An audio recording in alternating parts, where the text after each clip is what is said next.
नमस्कार। आकाशवाणी जयपुर अजमेर से प्रस्तुत हैं प्रादेशिक समाचार।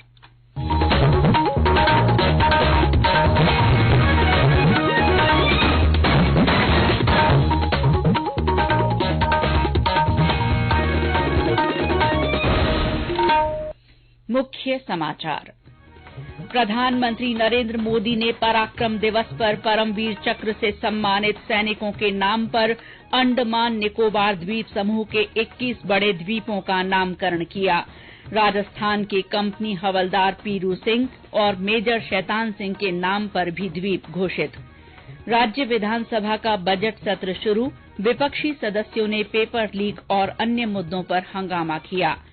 भाजपा अध्यक्ष जेपी नड्डा ने कानून व्यवस्था और भ्रष्टाचार के मुद्दों पर राज्य सरकार की आलोचना की। और प्रदेश में ज्यादातर स्थानों पर न्यूनतम तापमान में बढ़ोतरी के बावजूद बादल छाने और ठंडी हवाओं के कारण ठिठुरन। कुछ जिलों में आज बारिश की संभावना।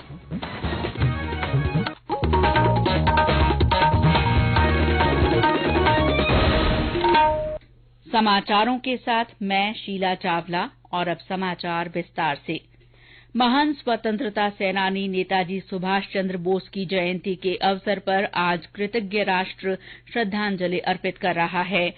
1897 में आज ही के दिन ओडिशा के कटक में नेताजी का जन्म हुआ था। उनकी जयंती हर साल पराक्रम दिवस के रूप में मनाई जाती है। पराक्रम दिवस के अवसर पर आज प्रधानमंत्री नरेंद्र मोदी ने परमवीर चक्र से सम्मानित सैनिकों के नाम पर अंडमान निकोबार द्वीप समूह के 21 बड़े द्वीपों का नामकरण किया। उन्होंने इस सिलसिले में पोर्ट ब्लेयर में आयोजित समारोह में वर्चुअल माध्यम से भाग लिया। प्रधानमंत्री ने नेताजी को समर्पित राष्ट्रीय स्मारक का भी अनावरण किया। श्री मोदी ने कहा कि आने वाली पीढ़ियां इस इतिहास को याद करेंगी और इससे प्रेरित होंगी। उन्होंने कहा कि द्वीपों के नामकरण से एक भारत श्रेष्ठ भारत, भारतीय सैनिकों के बलिदान और उनके अद्भुत पराक्रम का संदेश दिया गया है। राजस्थान के भी 2 वीर सपूतों के नाम पर द्वीपों का नामकरण किया गया है। इनमें कंपनी हवलदार पीरू सिंह और मेजर शैतान सिंह शामिल हैं। पराक्रम दिवस के अवसर पर प्रदेश में कई कार्यक्रम आयोजित किए जा रहे हैं। अजमेर, डूंगरपुर, श्रीगंगानगर, टोंक, बांसवाड़ा और झुंझुनूं में नेताजी की प्रतिमा पर पुष्प अर्पित किए गए। सवाईमाधोपुर, चूरू, डूंगरपुर, चित्तौड़गढ़, करौली और बूंदी में पथ संचलन का आयोजन किया गया। करौली जिले के हिंडौन सिटी में रैली निकाली गई। भीलवाड़ा में नेताजी की प्रतिमा के समक्ष बालिकाओं ने रंगोली बनाई। उदयपुर में पराक्रमी भारत थीम पर पहला मेवाड़ टॉक फेस्ट आयोजित किया गया। शिक्षा मंत्रालय की ओर से नेताजी सुभाष चंद्र बोस की जयंती के अवसर पर देश के 500 केंद्रीय विद्यालयों में चित्रकला प्रतियोगिता आयोजित की गई।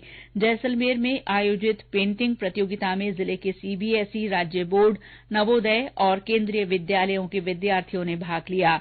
सवाईमाधोपुर में भी पेंटिंग प्रतियोगिता आयोजित की गई। राज्य विधानसभा का बजट सत्र आज से शुरू हुआ। राज्यपाल कलराज मिश्र का अभिभाषण शुरू होते ही विपक्षी सदस्य पेपर लीक और अन्य मुद्दों को लेकर हंगामा करने लगे।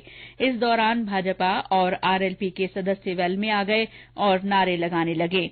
हंगामे के बीच ही राज्यपाल ने कुछ देर अभिभाषण पढ़ा। उसके बाद अभिभाषण को पढ़ा हुआ मान लिया गया। अभिभाषण के बाद सदन की कार्यवाही फिर शुरू होने पर आरएलपी विधायक पुखराज गर्ग, नारायण बेनीवाल और इंदिरा देवी बावरी पेपर लीक मामले में नारे लगाते हुए वेल में आ गए।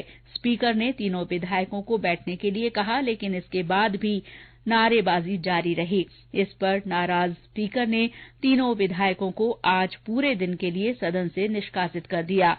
आज सदन में चूरू के सरदार शहर से नवनिर्वाचित विधायक अनिल शर्मा को शपथ दिलाई गई। शोकाभिव्यक्ति के बाद सदन की कार्यवाही कल तक के लिए स्थगित कर दी गई। सदन के बाहर मीडिया से बातचीत में मुख्यमंत्री अशोक गहलोत ने अभिभाषण के दौरान विपक्ष के हंगामे की आलोचना की। जयपुर में आज भी निजी अस्पतालों, क्लिनिक और डायग्नोस्टिक सेंटर्स में सेवाएं ठप रहीं। प्राइवेट हॉस्पिटल और नर्सिंग होम सोसाइटी के आह्वान पर आज शहर के निजी अस्पतालों में इमरजेंसी को छोड़कर बाकी सेवाएं बंद रहीं, जिससे मरीजों को काफी दिक्कतों का सामना करना पड़ा। सोसाइटी के अध्यक्ष डॉ विजय कपूर ने बताया कि सरकार राइट टू हेल्थ बिल लाने पर तुली हुई है, लेकिन उसके प्रावधान निजी अस्पतालों को मंजूर नहीं हैं। इस विधेयक में कई खामियां हैं और सरकार निजी अस्पतालों पर इसे थोपना चाहती है। केंद्रीय जल शक्ति मंत्री गजेंद्र सिंह शेखावत ने कहा है कि भारत को विकसित देश बनाने के लिए युवा अपने जीवन का एक एक क्षण राष्ट्र निर्माण में लगाएं। श्री शेखावत आज महारानी कॉलेज छात्र संघ कार्यालय के उद्घाटन समारोह को संबोधित कर रहे थे। उन्होंने कहा कि अभी आजादी का अमृत काल चल रहा है और आगामी 25 साल में भारत विकसित देश बन जाएगा। उन्होंने युवा शक्ति का आह्वान किया कि जिस तरह क्रिकेट के खेल में खिलाड़ी जीतने के लिए अंतिम बॉल तक संघर्ष करता है, उसी तरह आज के युवाओं को भी भारत को विकसित बनाने में अपना योगदान देना होगा। उन्होंने कहा कि भारत सबसे तेज बढ़ती अर्थव्यवस्था है और आज दुनिया के सबसे ज्यादा यूनिकॉर्न स्टार्टअप भारत में हैं। कोटा में कल से कृषि महोत्सव प्रदर्शनी और प्रशिक्षण कार्यक्रम शुरू हो रहा है। 2 दिन के कृषि महोत्सव का उद्घाटन लोकसभा अध्यक्ष ओम बिरला करेंगे। इस दौरान कृषि और किसान कल्याण राज्य मंत्री कैलाश चौधरी और पशु तथा मत्स्य पालन राज्य मंत्री डॉ संजीव बालियान मौजूद रहेंगे। केंद्रीय कृषि और किसान कल्याण मंत्रालय द्वारा आयोजित इस महोत्सव के दौरान 150 स्टॉल लगाए जाएंगे। ये समाचार आकाशवाणी जयपुर अजमेर से प्रसारित किए जा रहे हैं। आकाशवाणी समाचार जयपुर की ओर से आज रात 9:15 बजे सुनिए हमारा साप्ताहिक कार्यक्रम समाचार तरंग। आज इसमें प्रधानमंत्री नरेंद्र मोदी के परीक्षा पे चर्चा कार्यक्रम पर विशेष बातचीत प्रसारित की जाएगी। भारतीय जनता पार्टी के अध्यक्ष जेपी नड्डा ने कहा है कि आने वाले विधानसभा चुनावों में राज्य की कांग्रेस सरकार की विदाई तय है। आज जयपुर पहुंचे श्री नड्डा का विभिन्न स्थानों पर कार्यकर्ताओं ने स्वागत किया। कोटपूतली और जयपुर में कार्यकर्ताओं को संबोधित करते हुए श्री नड्डा ने कहा कि प्रदेश में पिछड़ों और महिलाओं के खिलाफ अत्याचार बढ़े हैं। उन्होंने कानून व्यवस्था को लेकर राज्य सरकार की आलोचना की और कहा कि भ्रष्टाचार से लोग त्रस्त हैं। उन्होंने कहा कि बार बार पेपर लीक होने के कारण युवा हताश और निराश हैं। श्री नड्डा ने भाजपा कार्यकर्ताओं का आह्वान किया कि वे जिले की सभी सीटों पर भाजपा की जीत सुनिश्चित करें। श्री नड्डा का प्रदेश भाजपा कार्य समिति की बैठक को संबोधित करने का कार्यक्रम है। 2 दिन की प्रदेश भाजपा कार्य समिति की बैठक आज समाप्त हो रही है। इस बैठक को आज प्रदेश भाजपा अध्यक्ष सतीश पूनिया समेत अन्य नेताओं ने संबोधित किया। सूफी संत ख्वाजा मोइनुद्दीन हसन चिश्ती का 811वां सालाना उर्स अजमेर में आज से शुरू हुआ। इसका समापन 28 जनवरी को बड़े कुल की रस्म के साथ होगा। उर्स के दौरान दरगाह स्थित जन्नती दरवाजा खुला रहेगा। आकाशवाणी समाचार जयपुर ने अपने श्रोताओं में मोटा अनाज के प्रति जागरूकता के लिए संदेश श्रृंखला शुरू की है। इसमें श्रोता संदेश भेजकर बता सकते हैं कि वे अपने भोजन में मोटा अनाज किस तरह काम में लेते हैं। जोधपुर जिले के फलौदी क्षेत्र के हमारे श्रोता राजाराम जोर बिश्नोई ने बताया कि मोटे अनाज में ज्वार, बाजरा, रागी, सांवक शामिल हैं। इसे देशी आहार भी कहा जाता है। उन्होंने बताया कि बाजरा के आटे से दलिया, खिचड़ी, रोटी और चूरमा बनाया जाता है। हमारे अन्य श्रोता भी मोटा अनाज के बारे में अपने संदेश लिखकर या रिकॉर्ड कर व्हाट्सएप नंबर 9414052368 पर भेज सकते हैं।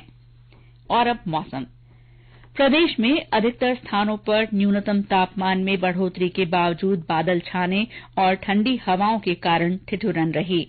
चित्तौड़गढ़, सवाईमाधोपुर, बूंदी और बाड़मेर में सुबह देर तक कोहरा छाया रहा। चित्तौड़गढ़ में इस दौरान दृश्यता 50 मीटर ही रह गई।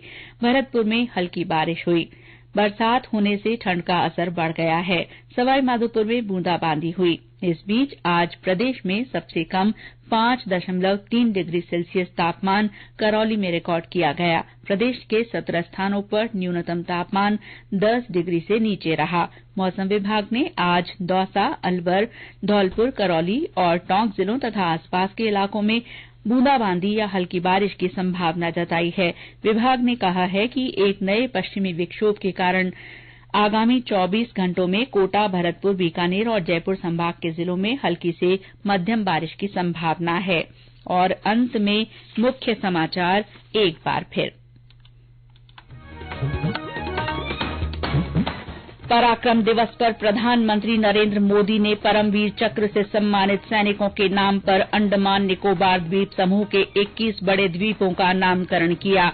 राजस्थान के कंपनी हवलदार पीरू सिंह और मेजर शैतान सिंह के नाम पर भी द्वीप घोषित किए गए हैं। राज्य विधानसभा का बजट सत्र शुरू हो गया है। विपक्षी सदस्यों ने पेपर लीक और अन्य मुद्दों पर हंगामा किया। भाजपा अध्यक्ष जेपी नड्डा ने कानून व्यवस्था और भ्रष्टाचार के मुद्दों पर राज्य सरकार की आलोचना की।